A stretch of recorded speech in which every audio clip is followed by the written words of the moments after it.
Well, I've been going to the Grow Tech Conference for about 4 years now, and one thing I really like about it is all the amazing people that you see. And right now I'm joined with Frederic from TechCrunch. Frederic, thanks for joining us. Thanks for having me. So tell me, we're in Whistler. Grow used to be in downtown Vancouver. This first year it's been in Whistler, British Columbia. What brings you down here? Well, it's mostly, I'm here for the startups, for the small companies. I usually come here for the companies I've never heard about, nobody has ever heard about. Especially in the US, we don't hear so much about the Canadian startups, the Vancouver scene and everybody else.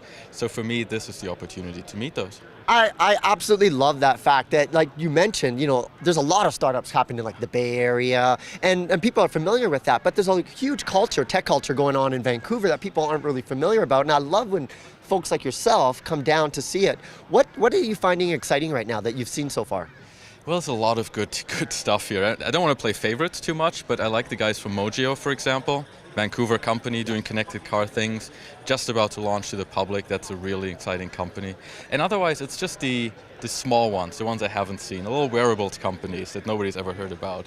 That's what I come for. Have you heard of Recon Instruments yet? Yeah, absolutely. I'm having lunch with them after this interview. Very cool. The Recon Jet just looks like, in terms of wearable, we always talk about Google Glass, but their Recon Jet is something that's really catered towards, athletes, and it has a lot of different applications as well. Absolutely. It's a beautiful design. It's really, really well done. I've played with it in the past. The one thing I say about all of these wearables right now is they are a little bit of a niche. This one definitely for athletes. I think what we're going to see in the next year or so are ones that are way broader for a broader audience, a more mainstream audience. They won't be necessarily look like Glass or the Recon, but they will be something similar.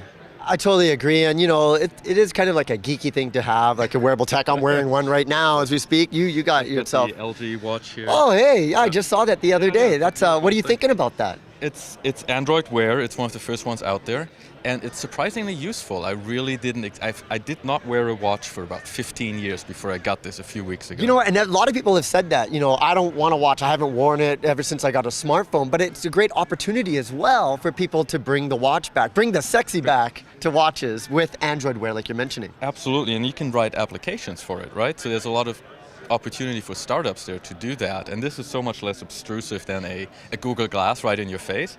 This on your wrist, perfect.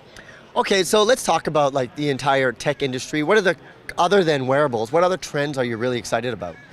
One thing we're watching really closely right now are these secret apps, these anonymous applications that are on Android, iOS, they're everywhere, Secret, Whisper, all those ones.